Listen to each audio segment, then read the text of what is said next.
I'm introducing the Grand Crew Chief of the Basis Project 2017 Conference, the Executive Presidential Vice Executive Deputy Chief, Grand Crew Chief of the Basis Project 2017 in Dublin, Stillorgan, Ireland, in the Talbot Hotel. I present to you Katerina. Is that Catherine? Yeah, that's correct, Katerina. Thank you. I get more and more titles. So my German nature comes through, so we have to be in time. Come on, hurry up. So the more I do this, the more title I get from Miles. Now, I'm very pleased now to announce a very good friend of mine. Her name is Antoinette. And she has a mystery school down in Egypt, in Luxor. She had a near-death experience when she was 14 years old, where she actually became an insight in her mission, why she is here. So I'm very pleased to, Antoinette, please come to the stage and share your knowledge and wisdom with us. Thank you so much, and a big applause for her. Thank you. Firstly, I just want to extend a huge Céad Míle Fáilte, 100,000 welcomes to the Emerald Isle from everybody who's travelled, or to everybody who's travelled from different countries, and of course to everybody who's just from Ireland here as well.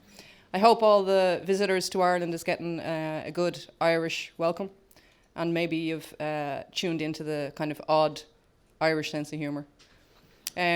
So I really do hope that you're enjoying your time in Ireland. So anyway, my name is Antoinette Lyons Glynn, and I'm the founder, as Katrina said, of the Flower of Light Mystery School in Luxor, Egypt. So I founded this school in 2006. Sorry, Katrina, is it the, how do I? Just in a minute? Yeah, I tried, but it's not changing. I tried it.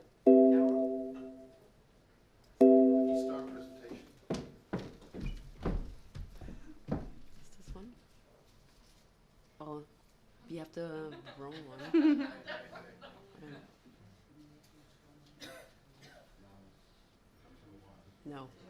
No, it's working, yeah? So it's just the... Just Okay, cool. So as I was saying, I founded the Mystery School in 2006, which is in Luxor, on the west bank of Luxor. And the mountain you see there in the background is called Toth Hill, and it comprises part of the mountains of the Valley of the Kings and the Valley of the Queens. There it is in a closer shot. That's just a few shots there of the centre. So the centre itself is surrounded by all the ancient sites and by names that by the end of the talk you'll be familiar with, who I realised were my lineage, the lineage of our Irish ancestors that were in Egypt. This is the temple of Hatshepsut. Hatshepsut was a female pharaoh who pretended to be a male. She wasn't accepted as a female, obviously, but she pretended to be a male and dressed as a male and became a pharaoh. And she was the stepmother of Thutmose III, who you'll be more familiar with by the end of the talk. And here in the temple of Hatshepsut is also on the walls inscribed the story of the expedition to the land of Punt. Now, I'm sure Irish people will be familiar with the old money that we had, which was a pound, was a punt. And also a boat. A boat in Ireland was also known as a punt. So the boat features heavily in the expedition to the land of Punt. So that's an interesting connection there. And that literally is 5 minutes from the centre. And the tombs of the Valley of the Kings. And this tomb in particular is the tomb of Thutmose III. As I said, Hatshepsut was his stepmother. And this is the tomb of Thutmose III. Thutmose III is a key figure. And he is the one who the Irish Atlantean tribes met with when they went into Egypt. They went in waves over periods of time, but at this time they met with Thutmose III. And together they created the mystery schools at Luxor and Karnak Temple. And here inside the tomb of Thutmose III is the complete scenes of their science, which was drawn, it was written, not written, but inscribed in pictograms, in pictures, the language of the subconscious, the language of the creator aspect of ourselves. And this is Medinet Habu, another temple just a short walk from the center. And this is, the temple is known as the place, Medinet Habu means the place of mothers and children. And it's also the home of what's known as the Ogdod, and the Ogdod are the 8, the 4 pairs of 2. And there's an axiom which says, I am the 1 that becomes 2, that becomes 4, that becomes 8, then I am 1 again. And it's Thoth, the master of the mysteries, that presides over the Ogdod. This will become more familiar as we go on what the Ogdod is. The Ogdod and all those things are to do with their encoding really highly advanced knowledge in mythology and stories, and inscribing it on the walls of their temples in symbol form, which is the form that only our feminine understands. This is the Ramesseum, and the Ramesseum tells the story. Each temple tells a different story, and together all the temples tell a complete story. So the Ramesseum tells the story of the flood, and that's the flood that will be repeated in another story as we move along, where the Irish left their homeland. And they were known by different names, of course. But they left their homeland and came into Egypt because of a flood. And the story is told here. And also on the walls here is this beautiful image. I'm not sure how well you can see those images, but is this image of, on this further right here, you can just barely see the top of his head and his hand, is Thoth. And in front is Shesat. And if you can see on top of her head, she has a 7-petaled flower. So we're just getting into the idea of this science. And the reason I mentioned the 7-petaled flower is because it's to do with numbers. Their knowledge was encoded in number, symbol, and pictogram imagery.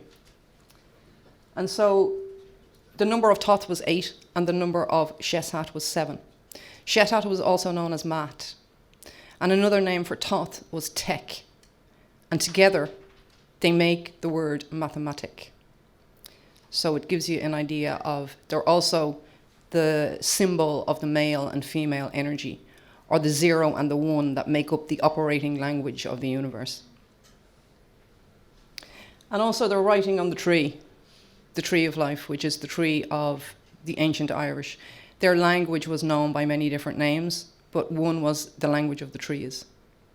And trees feature heavily in ancient Ireland. And here is what they call the Colossus of Menmon. In actual fact, this temple has been excavated over the past few years. There's a lot more been excavated here, and a lot that you can't see in this image. But this is actually the temple of Amenhotep III and his son Akhenaten. Now, Amenhotep III is the great-great-grandson of the character we mentioned earlier, Thutmose III, and Akhenaten is his son. These are the descendants of the original people, the original Irish, the Atlantean tribes that went into Egypt. And so I was born in Ireland.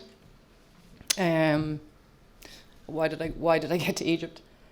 So I was steeped really in, and very lucky, my father was, well, I should say I'm on the same track as my father. He was on the track of this research as well. And before there was internet, he managed to get a lot of information and be a very wise and well-read person, which allowed me, and I was so lucky to have access to his knowledge and his information. And so as children, we were driven around Ireland, and we, were told all about the ancient mythology and the sites, and he was, as I say, very interested in that himself. So we have the stories of the Tuatha Dan in Ireland and the She Mounds. So they talk about the She Mounds, and we know, Irish people know about the She people, and we often hear of the Banshee. The Banshee is the one who comes before death and announces that there's going to be a death. So the She people are those who have a foot, if you like, in either world, in either dimension. The dimension, if you want to say, of the physical of the living, and a foot in the other world of the spirit. And here's Calacta. Calacta is an interesting place, very unknown, but it's also known, and this will tie in as we go, as the place of the first time. And this is because this is where what we know as Halloween, the origin of what has now become Halloween, started here. And it's where we might call them Druids. This is just a name that you'll be familiar with. But where the Druids of ancient Ireland would have taken the flame from the light of the sun and lit the first fire at Clacta. And every fire in Ireland, and that this was done on the 31st of October into the 1st of November, this is where the Halloween, and this was the time where the veil between the living and the dead was thinnest. And the light of the sun, taking the flame from the sun, was lit, a fire lit at Clacta. And all fires would take their flame from there.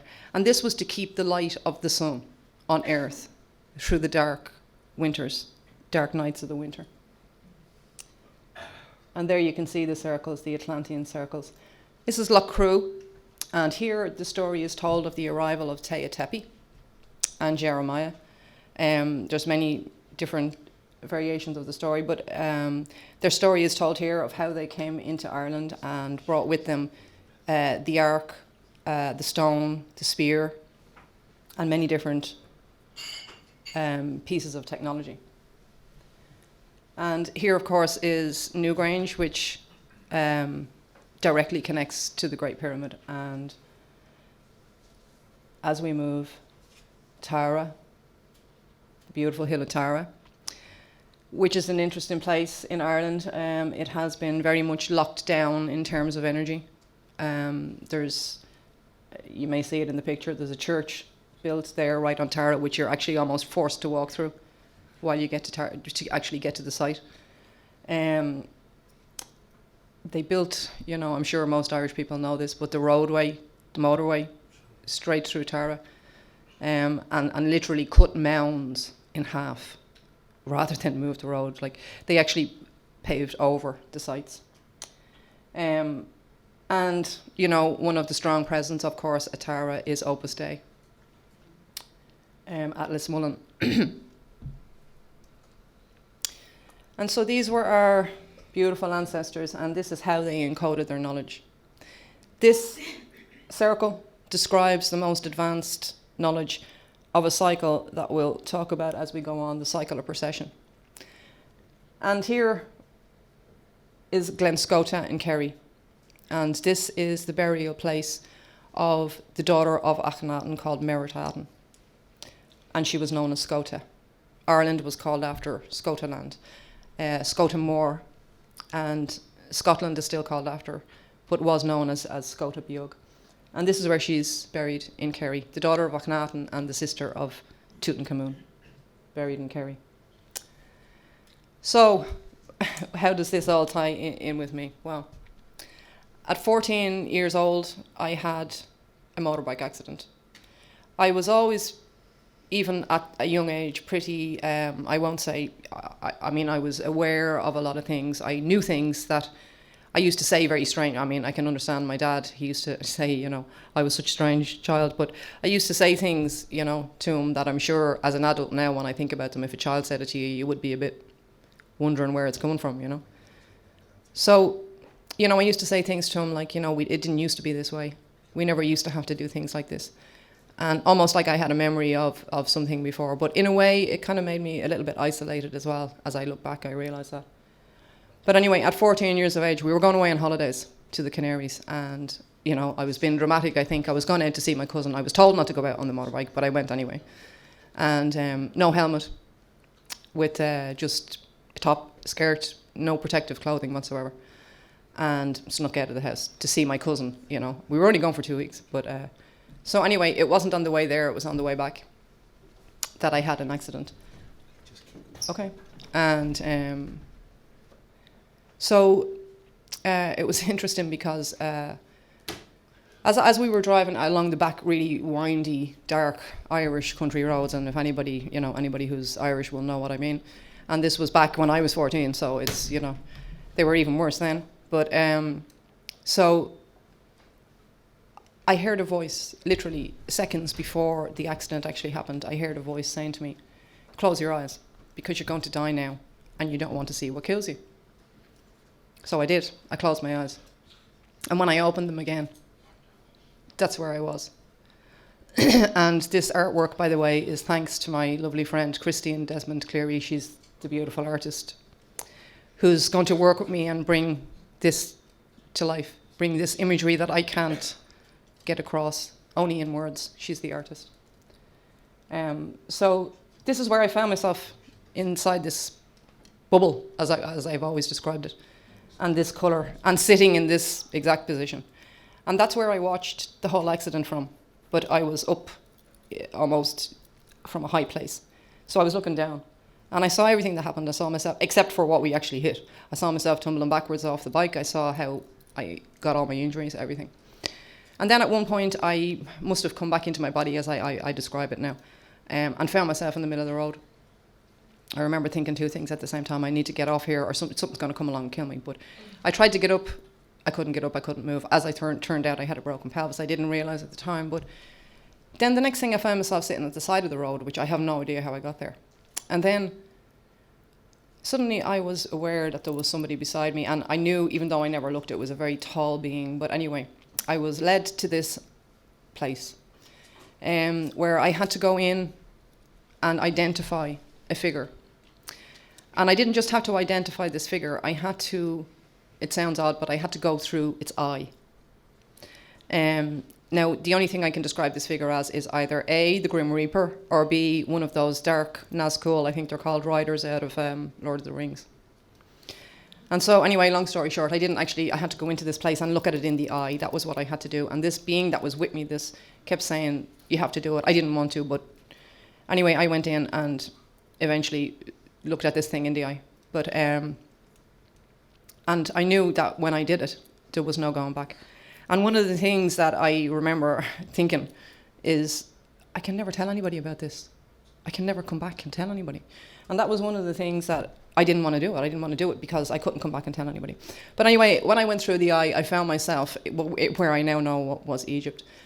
But it was very celestial, almost like it was in the sky, if you like. There was that feel about it. But I found myself in a chamber with a man asking questions.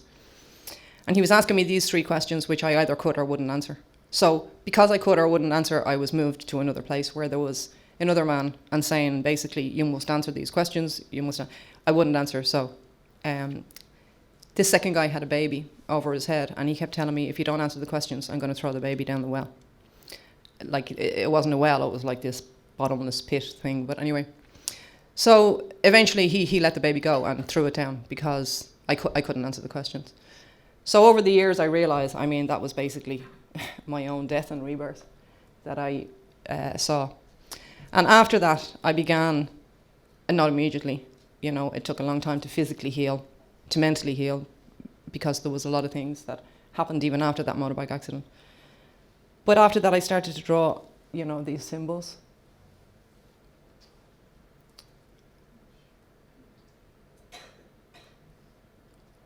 And then, I carried on with life. And one day, a lot older, in the year 2000, I was coming home from work. It was a horrible day, winter's day, raining, and I was passing by a travel agent window and I saw an ad for Egypt. Now, I know it might sound odd, but I had forgot about the motorbike accident. I wanted to forget about it. I didn't want to remember. And so I saw an ad for Egypt, many years later. I had my son.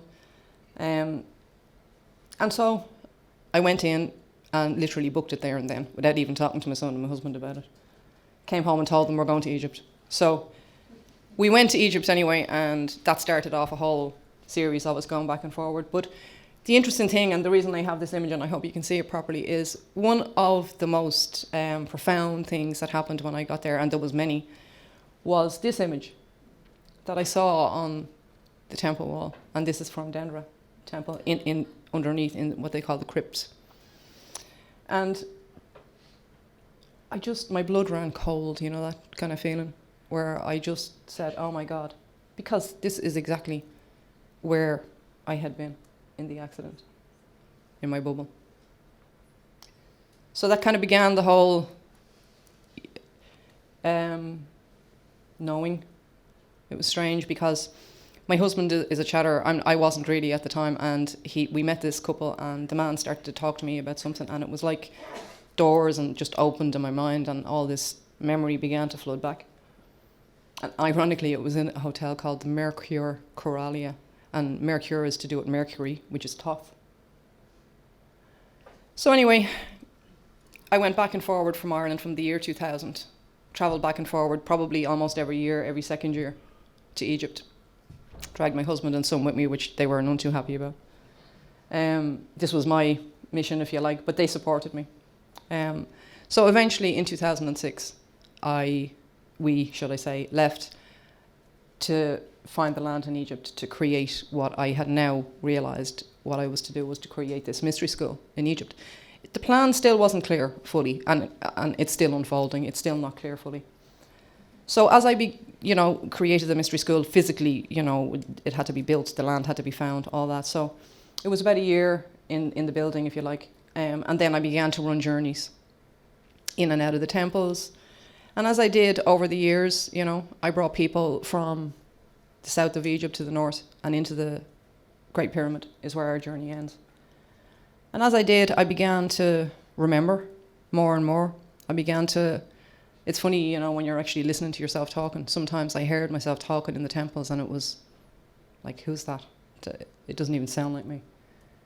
So here in the Temple of Edfu, this is called the Temple of Edfu. And here it tells the story. There's a couple of stories as it's told.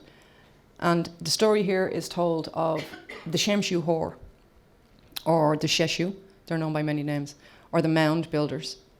And it tells the story of the arrival of the Mound builders into Egypt and how they had this incredibly advanced science. They were known as the Sheshu Hor or the Shemshu Hor or the followers of Horus. Horus is the sun, the S-U-N, the sun in the sky. And their technology, their science, their knowledge was to do with consciousness. The most advanced knowledge, they were known as the masters of the net. And they knew how consciousness descends to become what we think is physical matter and creates the illusion of physical matter. And they understood that ultimately it's one. Consciousness is one. And we are the creator of consciousness. We are the thought that creates the reality. And this is their knowledge and their science left in the most beautiful way. Because it's only the feminine energy within us that understands images. This is the whole suppression of the feminine. People talk about the goddess rising. The goddess in everybody needs to rise, because this is how everybody is and can be manipulated, through imagery. Because our subconscious, our feminine aspect, never forgot it was the creator. It knows it's the creator. It's called the fall of man for a reason. We fell into our masculine energy, and as such, fell away from the knowledge that we're the creator. But our feminine energy never forgot. That story is encoded in the Tower of Babel and language, because it's the language that we speak now. That's of the logical mind, the male energy. The feminine energy communicates through images, through geometry, and through symbols. And this is their advanced science and knowledge. And when you meditate on these images, this is the three eyes of the mystery schools. This is the eye of Thoth, the eye of Horus, and in the eye of Thoth, the eye of Horus, and in the center is the initiate. So these mound builders, it says in Edfu Temple, they came from their previous homeland, which had been devastated by flood. They came into Egypt to recreate what they had had in their previous homeland. This is the story that's told in Edfu Temple. And what they did was they established the center of the earth, where the center of the earth was. And they placed a mound at that point. And from that mound, they created a network, an energy network, and also a physical network of their sites. If you can see all the points that look like points of light, That's where you'll find ancient sites all over the world. Pyramids, mounds, stone circles.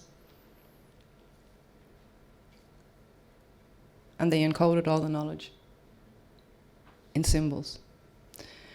It would take volumes and volumes and volumes of written material to communicate the information that's in that symbol. Why? Because they understood the genetic code. They had the keys to the genetic spectrum. The carbon atom that creates everything. One of the things you'll see and understand when you begin to work with geometry and the symbol known as the flower of life is when you draw the flower of life, what you do is you put your dot down, you draw one circle, but then you draw a series of 6 circles, 6 circles, and 6 circles. And what you're doing is creating the carbon atom, the basis of all life in the universe. Because the seed of life, which is the step before the egg of life, the seed of life, the egg of life, the flower of life. The seed of life in symbol is the book of Genesis. It has 7 circles. It's the 7 days of creation. And so they established the first mound at the center of the earth, at Giza. And Giza was also known in ancient times as the plain of Shinar, where the Tower of Babel was. And from here, they created their network. From this center point on the earth, the energy spiral would spiral out. The spiral that connects heaven and earth. It draws down the cosmic energy and draws up the earth energy in every point of light that you saw on the energy grid. Those are the chakras of the earth and the energy grid. The Great Pyramid itself is a quantum computer. It's not, it doesn't have 4 faces as most people think it does. It actually has 8. But it can only be seen very uniquely at certain times and from certain elevations. In other words, when you're in a plane there in and around on the equinox from the air is the only time you can really see this phenomenon. But as you can see, each face is concave and goes in the center. You can see that center line when you're actually at the pyramid running down the middle of it, but you can't see the effect of it going in unless you're in the air at certain times. But this is an octahedron. And the Great Pyramid is a stargate, a portal.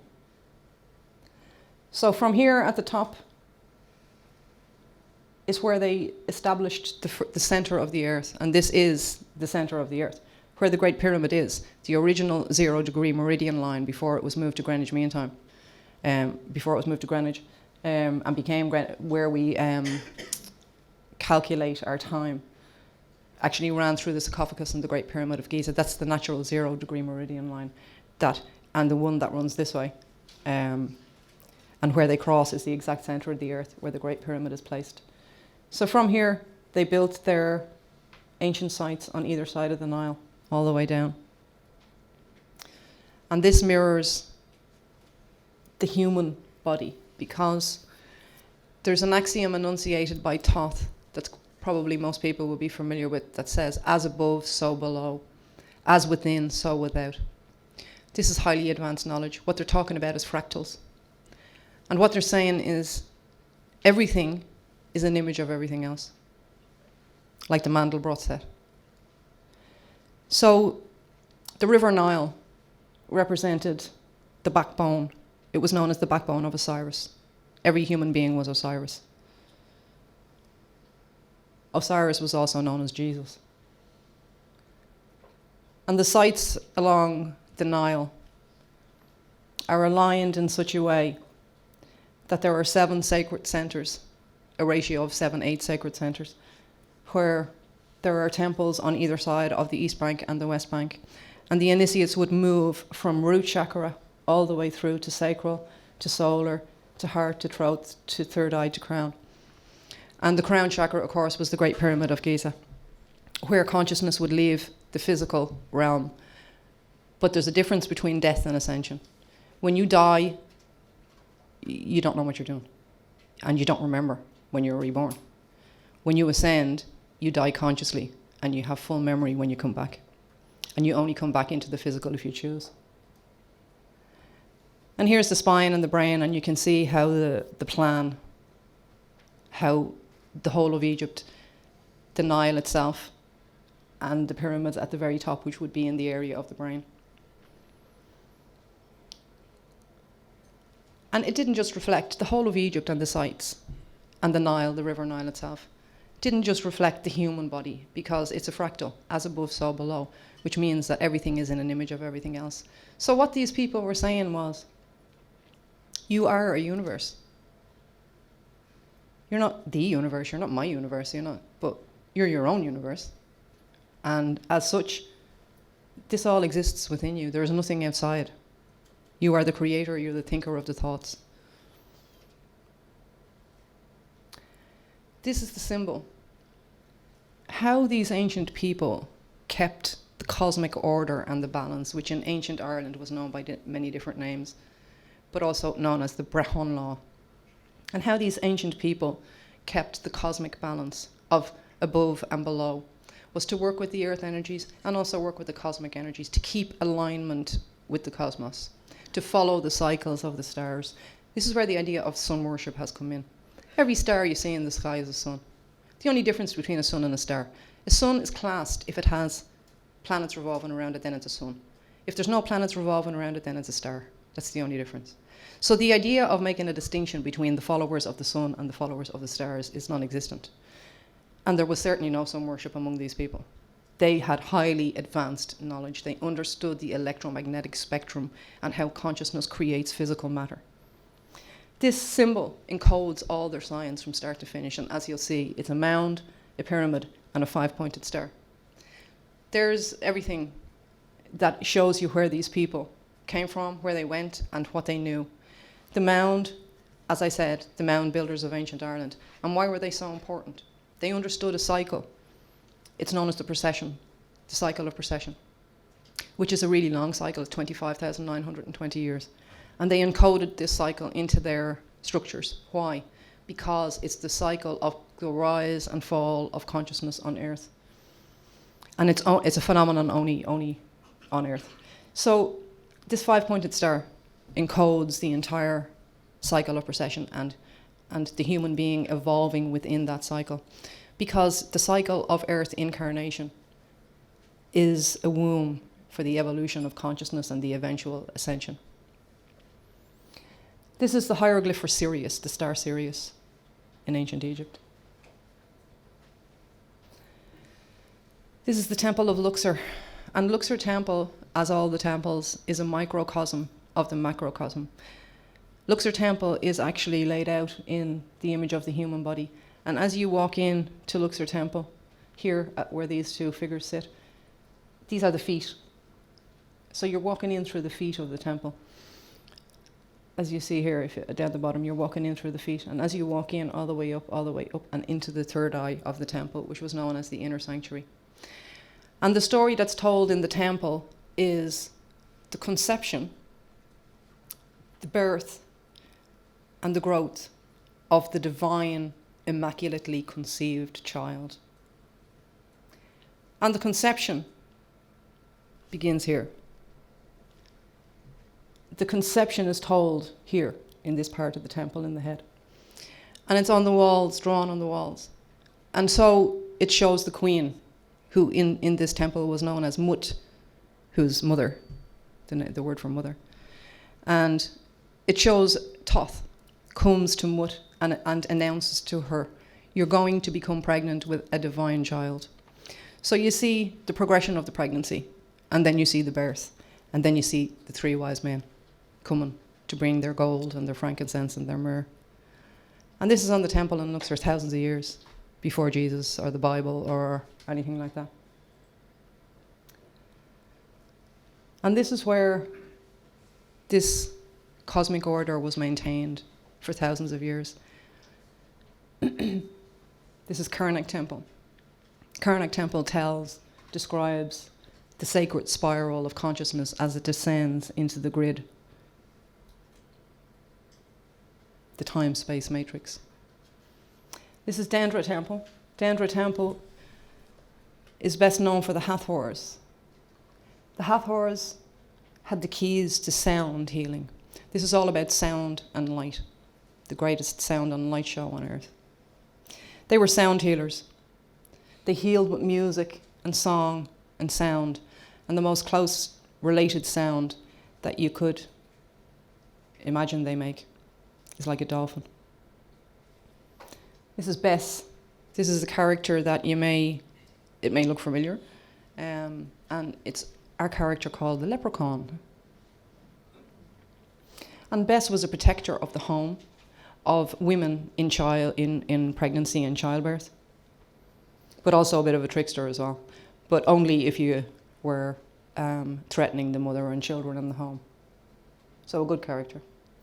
And here in Dendra Temple, you often hear talk about the circular zodiac, which by the way is still accurate today, developed thousands of years ago and still not ever adjusted and accurate today. This is the linear zodiac, and this is describing all the constellations within the cycle of precession that consciousness moves through. And there are 12. So we have, consciousness moving through 12. The zodiac, the word zodiac means circle of animals. So what we have is consciousness moving through stages of evolution in 12 steps in a cycle of 25,920 years. And for half of it, consciousness is enlightened, knows that it's the creator. For the other half, it's asleep, and that's called the fallen man. This is why this cycle was so important to them. And here on the ceiling in Dendra Temple is Nut. I'm not sure how clear this is, but down the bottom here you can see her feet. She's called the goddess Nut in ancient Egypt, or Nut.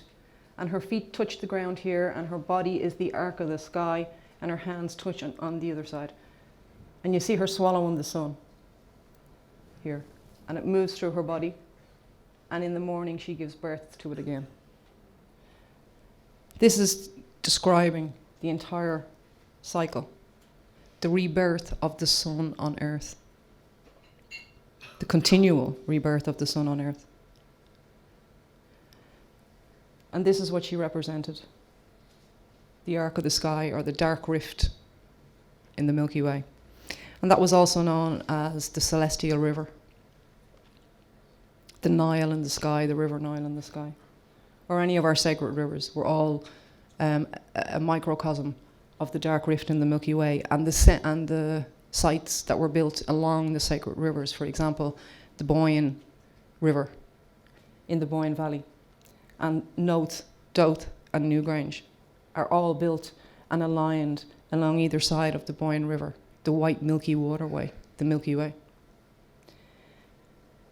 In the same way as the 3 pyramids of Giza are aligned to the River Nile. The Ark of the Covenant, the boat of millions of years. And this is what they said, they traveled through the sky on their boats of millions of years. And as you see, the boat is on one side, it moves through a portal and comes out the other side, and the head comes in one side and out the other. This was the Ark of the Covenant. This is a stargate, a wormhole. And this was their knowledge and technology, stargate and wormhole knowledge and technology. Here in Dendra Temple is the story of the raising of Lazarus.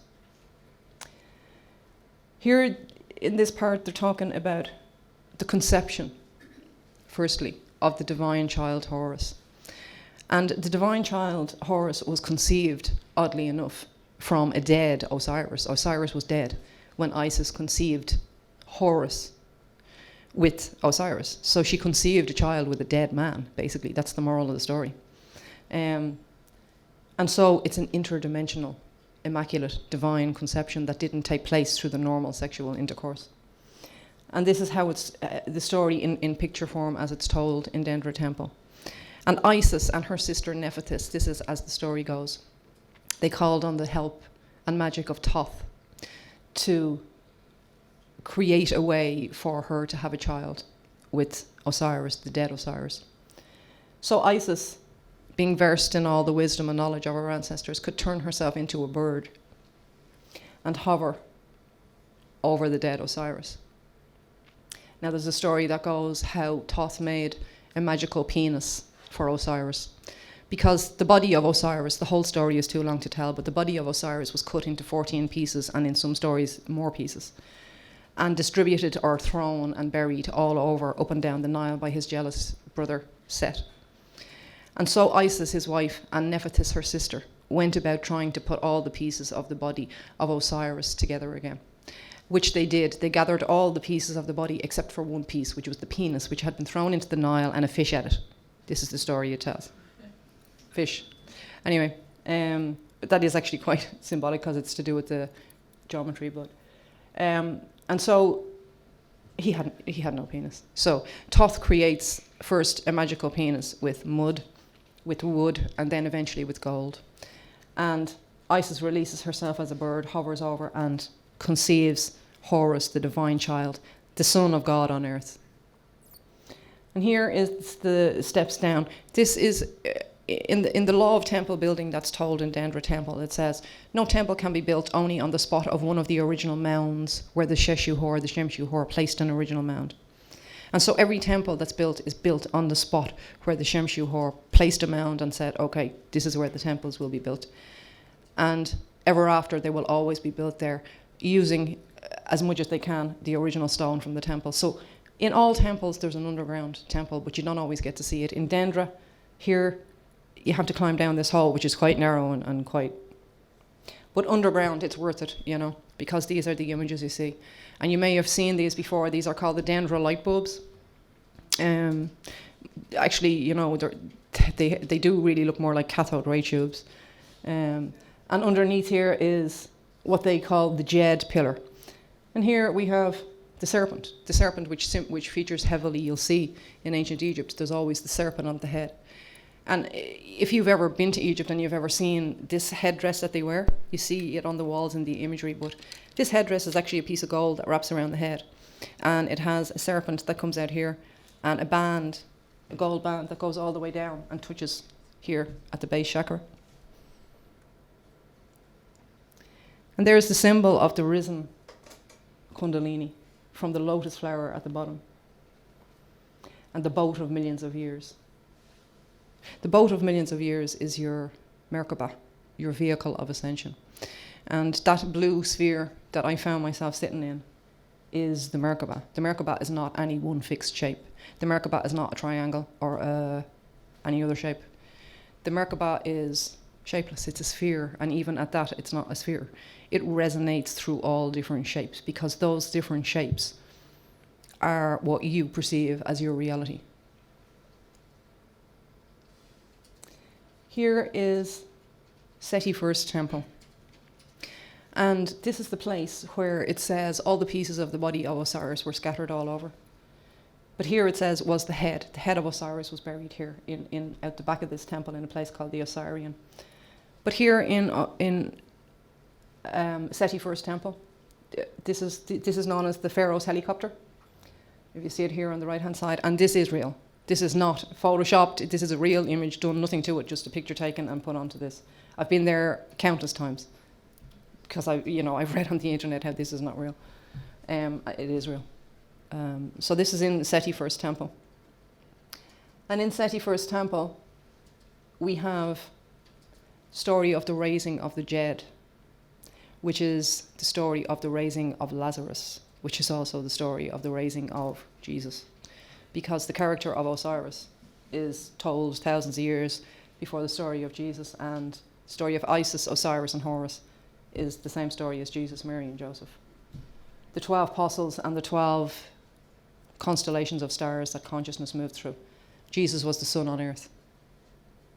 It's the sun on earth, the light of consciousness on earth, not S-O-N, meaning a man. And not happened at one time. This is a constant thing. It's not a dead wisdom, it's a living wisdom.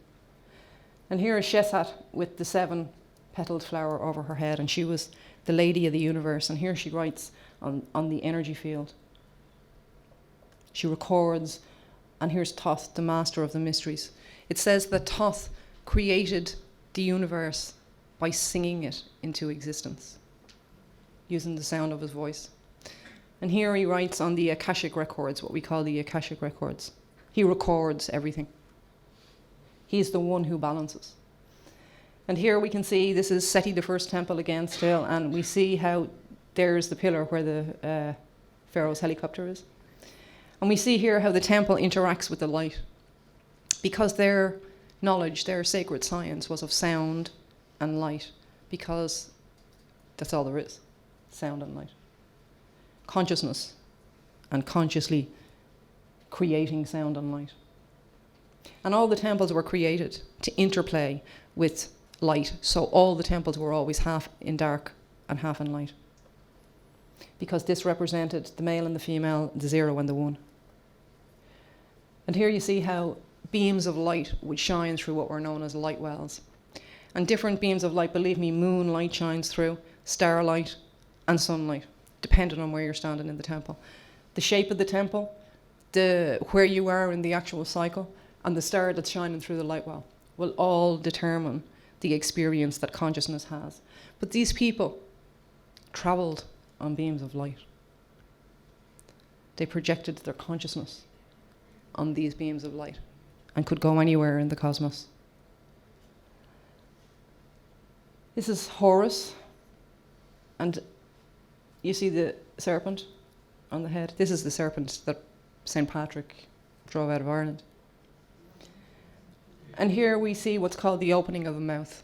This comes from what's called the Book of Coming Forth by Light, which is their sacred science, which is inscribed inside all the temples and all the tombs. It's known by many different names. Alchemy is another name. The Book of Coming Forth by Light was also inscribed all over the inside of the mounds, circles in the unit of construction in Ireland. All over the world, in fact, not just Ireland.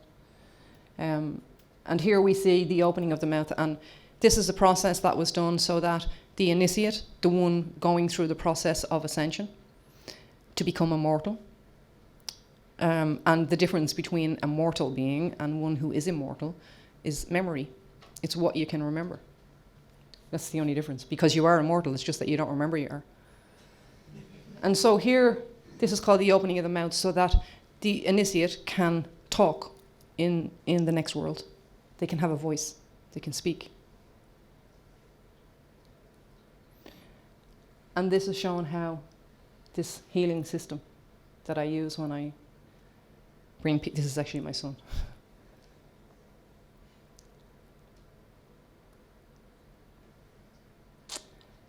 And this is a picture that my friend Christine took when we were in Egypt last year, which is very interesting because, you know, if you remember back a bit in the talk where I was talking about when I had the motorbike accident, and in the last part I was in a place where I was being asked questions, and the character was threatening to throw a baby down the well, and I kept saying, don't drop the baby, don't drop the baby. This kept coming to me as a recurring dream. This whole experience, I had it for years and years. Until the year 2005 when I was in Egypt, and I met with a really interesting character, an imam in Egypt. And his name was Ramadan. And he didn't speak a word of English, I didn't speak a word of Arabic. But yet, we managed to communicate the most amazing things. And after that interaction with him, I never had that dream again. And then last year I was in Egypt with my friend, and she took this picture. And it was only afterwards when I was back in Ireland looking at it, I thought, oh my God, I didn't drop the baby.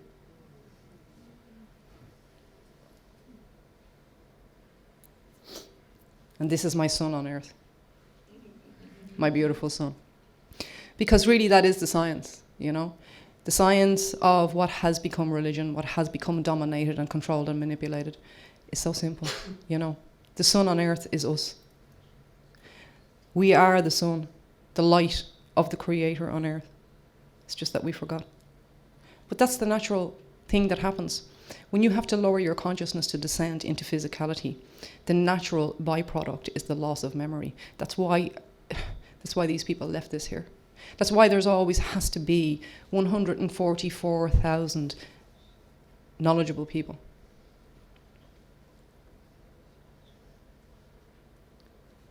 And here we have the opening of the third eye. And as you see, the one who's doing this is already enlightened, if you like to say, which is symbolized by the serpent on the head. So again, I'll say these are the serpents that St. Patrick drove out of Ireland. And there's a big, huge statue of St. Patrick that you have to walk past as you go into Tara. He guards the whole place, like some weird thing. And here on the walls in Seti, the first temple, is, if you remember earlier, I mentioned the raising of the Jed. Well, what you might see here is this Jed, these are called Jed pillars. And by the way, these priests were called the Jedi. So this pillar is upright, and this one is tilted at an angle. Now, the interesting thing about this is these are actually the two angles, two tilts of the Earth's axis. And they're both encoded in the Great Pyramid as well. Why? Because this is the cycle of precession. The Earth goes through a cycle of having an upright axis and a tilted axis. And when the axis of the Earth is tilted, consciousness falls. And it falls out of its center point, out of the knowledge that it is the creator, the knowing. It's not a concept, it knows. And it knows how to create. And it knows how to create beautiful and successfully, in abundance. It's only when the axis of the Earth fell that all the consciousness of everything on it fell also. And this is encoded. These two axes of the Earth is encoded in the Great Pyramid in the form of the King's and Queen's chamber. The Queen's chamber is aligned perfectly to the axis, or to the apex of the Great Pyramid, where the King's chamber is offset by 23.4 degrees, which is the tilt of the Earth's axis. So the raising of the Jed is all about bringing everything back into this perfect alignment. And here, as you walk out through the back of of Seti, the first temple, you find this temple, which is called the Osirian temple. And this is where it says the head of Osiris was buried. And one of the oldest forms of the Book of Coming Forth by Light is recorded in what's known as the Hall of Records here, but you have to get down in here when there's no water, because they always have water down there. Ironically enough, it's dry there, but there's normally lots of water. And so it's here, this temple, as you can see, if you remember originally, I said the Shem-Shihor who originally came in and their story was told in Edfu. And they placed mounds and then placed original temples, which over thousands of years, temples would have been placed over them and then fallen apart and reconstructed. And this would have been one of those really early temples, if not one of the original ones that was placed on a mound. So this is a very, very early this is going back, I mean, Egyptologists would not admit this, but this is going back like 36 to 40,000 years. And when you're up really close here, you know, these stones are like 300 tons. And when you're up really close to these stones on the back wall, they're like melted together. They're not placed on top of each other. They're actually melted and sealed together. And the same in the Sphinx Valley Temple at Giza, the temple that's just in front of the Sphinx, it's exactly the same. And here is where the flower of life, you probably can't see it because it's in shade, but it's right at the top, two symbols side by side at the top here, where the shadow is cutting one of them in half and one here. Now, a lot of people say, I've read where a lot of people say, oh, that's not engraved on the stone. It's not engraved on the stone, but people say it's painted on with red ochre. No, it's not. It's literally burnt into the stone. And it is. I've been there. I've looked at it. I've touched it. The red ochre people are talking about is this bit down here. You see this red cross? Kind of here, down to the left. That's the red ochre that people talk about. You may not really be familiar with what I'm talking about, but a lot of people will say, oh, the flower of life symbol is painted onto the stone. It's not painted on. It's burnt into the stone, and that's granite. How do you burn an image like that into granite? That's one of the amazing mysteries. Never mind the mathematical, geometrical, advanced technology that's encoded in the symbol. That's for starters. How do they get it on granite? Somehow rearrange the atomic structure. Here is the tomb of, again, we get back to Thutmose III. If you remember, I said he created the mystery schools at Luxor and Karnak and met with the Atlantean tribes from Ireland when they came in to Egypt. And that's a view from looking down from his tomb into the Valley of the Kings. His is only one of the tombs that you actually have to climb up into. Most of them are down. And that's Thutmose III. And he is the great-great-grandfather of Akhenaten, who's the father of Skota. This is another way of encoding their sacred knowledge. And this is called the Book of Coming Forth by Light.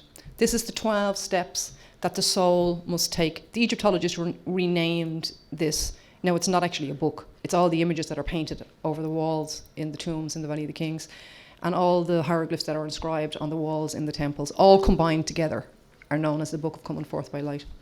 But the Egyptologists renamed it the Book of the Dead. So there's a bit of a twist, you know. Coming forth by light, dead.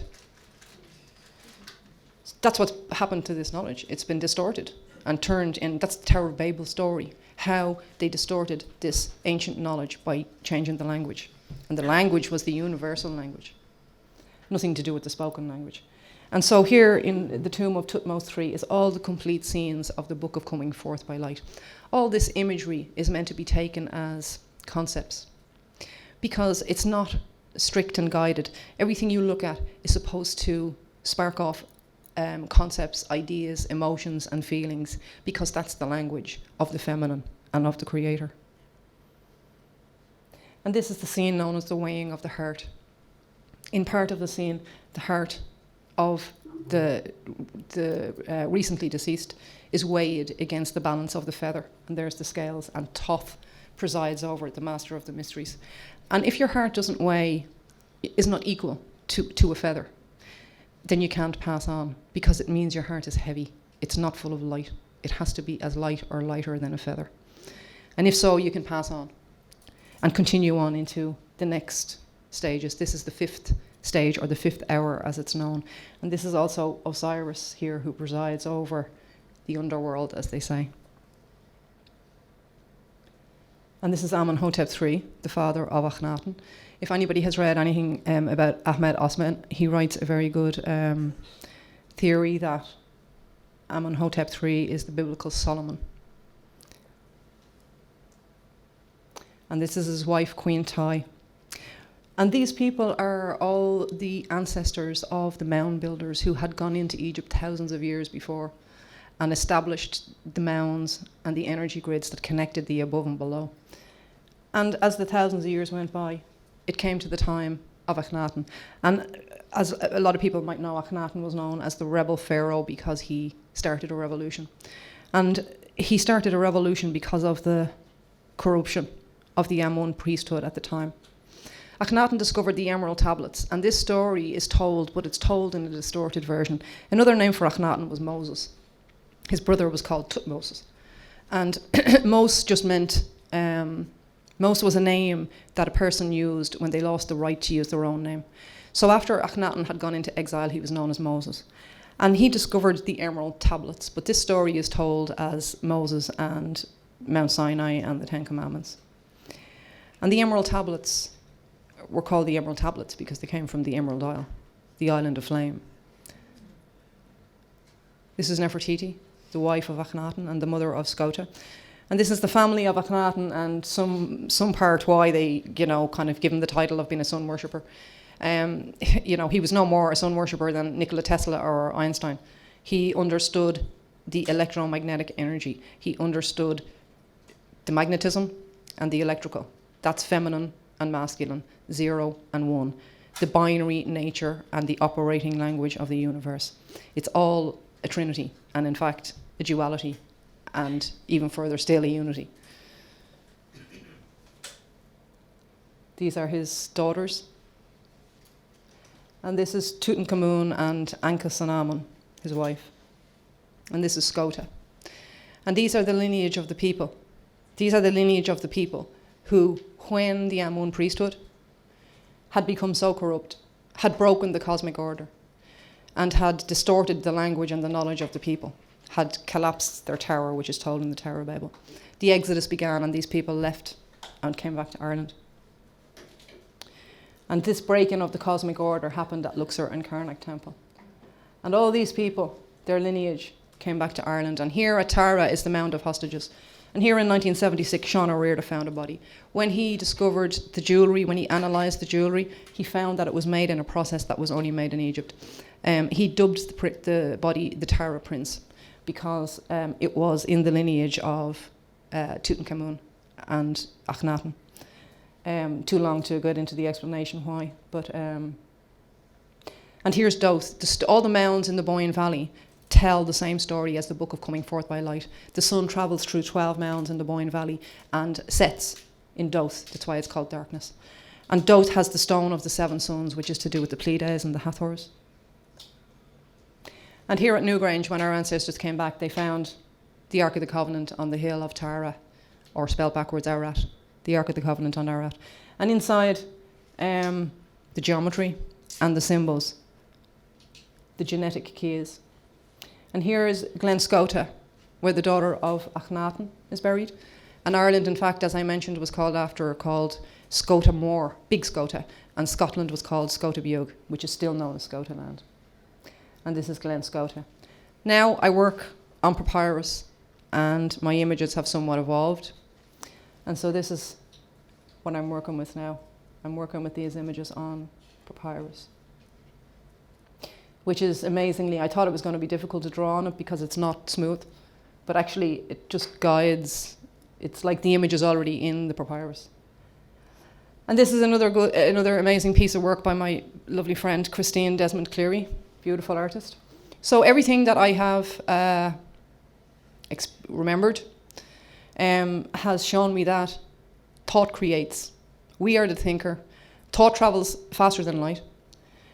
And everything, all religion is just talking about consciousness, the sun on earth. We are the sun on earth. We are the light of consciousness on earth. We are the most powerful beings. We are the creators. Nothing can manipulate you, nothing can control you, and nothing can make you do anything unless you let it. So a healer, the true job of a healer is not to heal somebody. The true job of a healer is to teach a person that they are healers. And Dolores Cannon. This is even, in fact, how I met Katerina. Long story, but it was through Project Camelot that I first came across Dolores Cannon, whom I had a telepathic experience with before I even met her. And she trained me in quantum healing, which I work with today, the QHD, quantum healing hypnosis therapy. I've developed the technique of biogeometry, which, as I say, is about activating all these ascension codes within the energy field. I run journeys in workshops in Ireland and sacred journeys in Ireland, which one is, the workshop is the 22nd to the 24th of September at the Newgrange Lodge. I'm running a Sacred Ireland journey, which is 7 days, the 15th to the 21st of October. And a sacred journey in Egypt, which will end in the Great Pyramid. These are journeys of ascension, and I can't even see the date on that. That's, the 11th to the 22nd. So we'll be in the Great Pyramid for the December solstice. That would be the last day of the journey. And that's just to remind me to mention that I'm working on my book, which will be out soon. So thank you all again very much.